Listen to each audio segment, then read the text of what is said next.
She was into you. You could feel it. The energy was there. She was texting first, making time, laughing easily. And then, without any obvious reason, it changed. She didn't say anything. Nothing dramatic happened. She just stopped. And now you're trying to figure out what happened, what you did, what shifted. Because from your perspective, nothing changed. That's the part that makes this so confusing. Here's what most guys never understand about attraction. It doesn't die suddenly. It fades gradually, through a series of small moments that accumulate, and by the time you notice it's gone, it usually started leaving weeks earlier. This is why she lost interest, and what actually happened. Most guys think attraction is a switch. Either she's interested or she's not. It's not a switch, it's a temperature, and temperature changes gradually, often invisibly, until you notice it's cold. Here's how the fade actually works. Early attraction is created by uncertainty and novelty. She doesn't fully know you yet. There's mystery. There's the feeling of something unfolding. As time passes, if nothing maintains the tension and novelty, familiarity replaces mystery, predictability replaces excitement, comfort replaces desire. Comfort is not bad, but comfort alone doesn't sustain romantic attraction. Psychologist Arthur Aaron's research on self-expansion theory shows that attraction is sustained by novelty, challenge, and the feeling of growth, not by familiarity and routine. The moment you become completely predictable, completely known, the pull starts to weaken.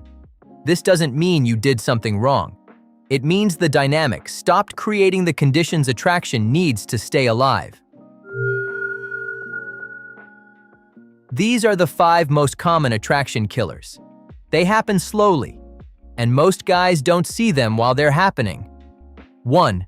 Becoming too available. You were reachable at every moment, always ready to respond, always free when she wanted to meet. The uncertainty that created pull in the beginning disappeared completely. 2. Losing your own direction.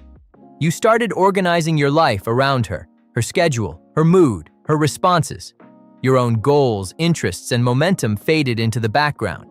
She stopped feeling like she was joining a life. She started feeling like she was the life. 3. Stopping the playfulness. Early on there was banter, lightness. You teased each other. Then things got serious. Heavier conversations, emotional depth, earnestness. The spark lives in play. When play stops, the spark often goes with it. 4. Making your mood dependent on hers. When she was warm, you were up. When she was distant, you were anxious. She felt that emotional dependency. And emotional dependency, however unconscious, is a form of pressure that slowly pushes people away. 5. Seeking reassurance instead of creating tension. Instead of introducing uncertainty and excitement, you sought confirmation that things were okay. Are we good? Does she still like me? The energy that sustains attraction is forward-moving. Reassurance seeking is backward-facing. There's usually a specific moment, a turning point, when the fade begins. Most guys miss it completely, because it doesn't look like a turning point. It's the moment you stopped being a challenge, not a game, not a manipulation, a genuine psychological challenge. Someone whose attention feels earned, whose availability isn't guaranteed, whose direction gives her something to move toward. The moment that disappears, the moment she knows you're fully hers without having to fully choose, the pull weakens. Research by Roy Baumeister on the erotic plasticity of attraction shows that for most people, especially early in connection, a small amount of uncertainty dramatically increases attraction compared to certainty. This isn't about playing hard to get. It's about being hard to fully have, because you're a person with a life, not a person waiting to be chosen. The turning point happens when that changes. When you become fully available, fully certain, fully present, without her having to do anything to earn it. When guys feel the energy dropping, they panic. And panic produces the worst possible response. More effort, more messages, more emotional investment, more availability. Everything that was already draining the attraction Amplified. The logic feels right. If she's pulling away, get closer. If she's losing interest, show more interest. But attraction doesn't work that way. Chasing someone who is pulling away communicates two things simultaneously. First, you've noticed the shift, which confirms you're monitoring the connection anxiously.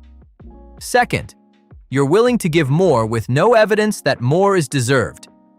Both of these accelerate the fade. Psychologist John Gottman's research on relationship dynamics shows that anxious pursuit in response to withdrawal consistently produces more withdrawal, creating a feedback loop that ends in disconnection. Here's the counterintuitive truth about recovering when she's losing interest. The only thing that actually works is pulling back to yourself. Not dramatically, not to punish, not as a strategy, genuinely redirecting your energy toward your own life. This works for two reasons. First, it stops the behaviors that were accelerating the fade. The anxious monitoring, the over-availability, the emotional dependency, all of it stops. Second, it reintroduces the quality that created attraction in the first place. A person with their own direction, their own life, their own momentum. If the attraction can be recovered, this is what recovers it. Not more messages. Not a deeper conversation about feelings. Not a grand gesture. A genuine return to yourself. And if it can't be recovered, pulling back to yourself means you've lost nothing except the time you would have spent chasing something that was already gone. Either way, it's the right move. So here's what actually happened when she lost interest. It wasn't one moment. It was a gradual fade, driven by predictability, over-availability, and the disappearance of the tension that attraction needs to stay alive. It probably started before you noticed it. And the response most guys have, more effort, more presence, more anxiety, makes it worse. The fix is the same as it always is. Return to yourself. Return to your own life. Return to the version of you that had direction and momentum and wasn't organized around her response. Because that version, the one that existed before you started monitoring whether she was still interested, is the version that attracted her in the first place. If this explained something you've been trying to figure out, you know what to do. Subscribe to Signal Codes. There's a lot more to decode.